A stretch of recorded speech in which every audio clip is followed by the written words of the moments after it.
नरसन दुर्लभ देव को संवेद समादरणीय महर्षि संसेवी परमन जी की किताब से। संवेद समादरणीय सज्जन वृंद, आदरणीय माताओं तथा भक्ति बनी बहनों, अभी आप लोगों ने गोस्वामी तुलसीदास जी कृत रामचरितमानस का पाठ सुना।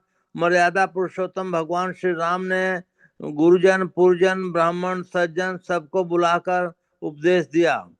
श्री राम के राज्य में तो प्रजा सब तरह से सुखी संपन्न थी ही, फिर उन्होंने उपदेश क्यों दिया? वस्तुतः वे सोचते थे कि जब तक मेरे राजस्व काल में प्रजा है तब तक सभी प्रकार से सुखी हैं, किंतु सब दिन सब संसार में रहना नहीं होगा। एक न एक दिन उन्हें शरीर छोड़कर जाना ही होगा।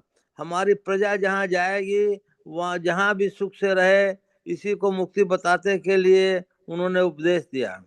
मनुष्य शरीर बड़े भाग्य से मिलता है। यह शरीर देवताओं को भी दुर्लभ है। आपने कभी सोचा है कि शरीर में क्या विशेषताएं हैं?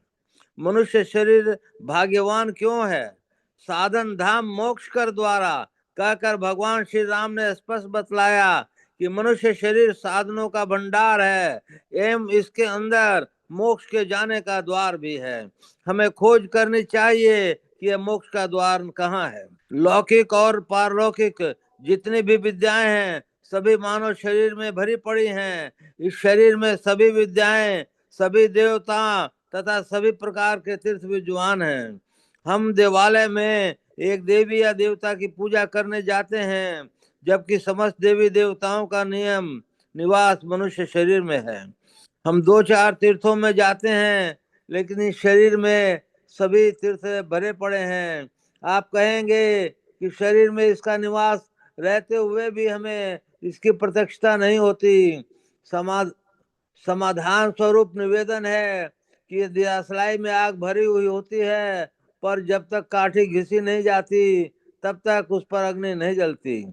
उसी तरह जब तक संत सद्गुरु नहीं मिलते तब तक मानव शरीर की विशेषताओं का ज्ञान नहीं होता है। गुरु वाक्य न लभ्यते।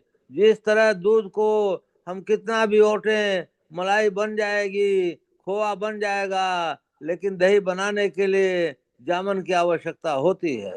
दूध में थोड़ा सा जामन दे देंगे, सब दही हो जाता है। उसी तरह जो जीवन में सफलता चाहते हैं उनके चित्त गुरु कृपा आवश्यक है। जब परमात्मा की असीम कृपा होती है तब अनमोल मनुष्य का शरीर प्राप्ति होती है। यह देवताओं को भी दुर्लभ है। देवता स्वर्ग में निवास करते हैं और स्वर्ग के लिए कहा गया है स्वर्ग स्वल्प अंत दुखदाई। वहां भी अंत में दुख होता है। स्वर्ग में देव शरीर की प्राप्ति होती है और नरदेव सुर दुर्लभ कही गई है। इस कारण मनुष्य देही यदि देव देही को लिए यत्न करे तो कहाँ जाएगा कि अब क्षति की ओर जा रहा है। मनुष्य शरीर की विशेषता क्या है? मनुष्य शरीर की नहीं ऐसो जन्म बारंबार। जैसे वृक्ष से फल गिर जाए तो फिर कितना भी प्रयास करे वह फिर उस डाल में जुड़ता नहीं है। उसी तरह हमारे जीवन का जो अंश चला गया वह जुड़ेगा नहीं। घटत छिन छिन बढ़त पल पल का मतलब यह है कि मान लीजिए किसी व्यक्ति की जन्मकालीन आयु 100 साल की हो और जब 5 साल का हो जाए तो लोग यह भूल जाते हैं कि 195 साल ही बचे। जब वह 25 साल का हो जाता है तो यह नहीं समझता कि अब 75 साल के ही बचे हैं। इस प्रकार उम्र बढ़ती जाती है और आयु घटती जाती है। घटते घटते एक दिन जीवन लीला समाप्त हो जाती है।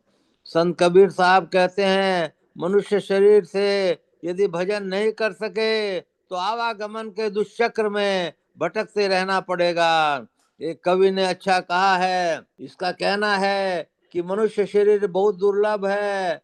इसको प्राप्त करके मनुष्य को चाहिए कि गुरु प्रदत्त मंत्र का जब प्रति श्वास में करे, परमात्म प्रेस की ज्वाला प्रज्वलित करके पाप के बीज को भून कर भस्म कर डाले और दुख भंजन निरंजन माया रहित परमात्मा के नाम को भूल कर भी न भूले, अर्थात सतत स्मरण करता रहे, तभी मानव जीवन सार्थक है, समर्थक है। श्री सद्गुरु महाराज की जय। अब देखिए हम लोग प्रतिदिन स्तुति प्रार्थना और उपासना करते हैं, इसके बारे में भी बड़े गुरु महाराज से सुन लीजिए।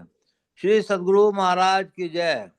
स्तुति प्रार्थना और उपासना, प्यारे लोगों, बारंबार का जन्म लेना दुष्कर है, इसलिए संतों ने साग्रह कहा है कि जन्म मरण से छूट जाने के लिए ईश्वर का भजन करो। जिस प्रकार कोई भले आदमी किसी के दुख को देखकर उसको सुख पाने की शिक्षा देते एवं उपाय करते हैं, उसी प्रकार संतों ने संसार के लोगों को दुखिया देखकर ईश्वर की भक्ति करने के लिए बताया है। ईश्वर की भक्ति में केवल 3 बातों को बताया गया है, स्तुति प्रार्थना और उपासना। स्तुति कहते हैं यशगान को, अपने उपकारक को गुणगान करना स्तुति है। ईश्वर ने माता के गर्भ काल में ही सबों की रक्षा की है। जन्म लेने से पूर्व ही माता के पास दूध का भंडार देना, ये ईश्वर की दया है। हम लोग हर घड़ी हर समय हर जगह ईश्वर के अपने को उपकृत पाते हैं। ऐसे परम उपकारक परम प्रभु परमात्मा का यशगान नहीं करना कृतज्ञता है। प्रार्थना कहते हैं मांग को। ईश्वर से क्या मांगे? ईश्वर से ईश्वर को मांगे। जब ईश्वर की प्राप्ति होगी तो कोई मांग नहीं रहेगी। इसलिए ईश्वर की प्रार्थना करो। ईश्वर के पास जाने के लिए भजन करना उपासना है। संतों की शिक्षा के अनुकूल गुरु महाराज ने हम लोगों को तीनों प्रकार की शिक्षा दी। त्रैकाल संध्या करने को बताया, ब्रह्म मुहूर्त में स्नान करने के बाद, और सायंकाल। इन तीनों समयों में आबादित रूप से उपासना करो। वह कर्म पाप है जो ईश्वर भक्ति में विघ्न डाले। इसलिए संतों ने कहा, झूठ मत बोलो, चोरी मत करो, व्यभिचार मत करो, नशाओं का सेवन नहीं करो और हिंसा मत करो, मत्स्य मांस का भक्षण मत करो। जैसे हाथी घोड़े पर घिसकर लोग उन पर सवारी करते हैं, उसी प्रकार तुम अपने को सिखाओ। संयत में रखो अपने को। यदि तुम संयत में रखोगे तो अपने पर ही अपनी सवारी द्वारा परमात्मा तक पहुंचोगे। भजन में जप ध्यान 2 ही बातें हैं। जप में वाचिक पांचु मानस 3 प्रकार के होते हैं। यह ठीक है। केवल मन से, मानस जप या केवल मन से ही हो जाता है। वाचु और उपासना 1000 गुना श्रेष्ठ है मानस जप। मानस जप एक प्रकार से ध्यान ही है। तीनों में विशेष मानस जप है, यह सब जपों से श्रेष्ठ है। इसके बाद गुरु मूर्ति का ध्यान है, जैसा कि संत कबीर साहब ने कहा है। अर्थात परम बिंदु ही बीजा अक्षर है, उसके ऊपर नाद है। नाद जब अक्षर में लय हो जाता है तो निःशब्द परम पद है। इस बिंदु को पकड़कर नाद को ग्रहण करके परमात्मा तक पहुंचो। नाद यानी शब्द 3 प्रकार के होते हैं, प्राणमय, इंद्रियमय, मनोमय। प्राणमय शब्द ध्वन्यात्मक है, जो सूक्ष्म ध्यान से प्रकट होता है। मुंह से कहना, कान से सुनना इंद्रियमय है। इसके लिए गुरु से जानो कि किस शब्द का जप करोगे, फिर इसको मन ही मन जपना मनोमय शब्द है। नित्य इस विषय को सुनिए, सुनने से ईश्वर प्रेरण होगा। इसलिए नित्य सत्संग करो। सत्संग से ही लोग ईश्वर भजन करते हैं। सत्संग से जितना लाभ होगा उससे विशेष और कोई नहीं। किसी एक खास उपासना का संप्रदाय को श्रेष्ठ कहना, दूसरे को न्यून समझना गलत बात है। जो जिस संप्रदाय में है उसमें जो उपासना है वह करे। किसी को नीच किसी को ऊंच कहना हमारे गुरु महाराज बाबा देवी साहब के ज्ञान में पाप है।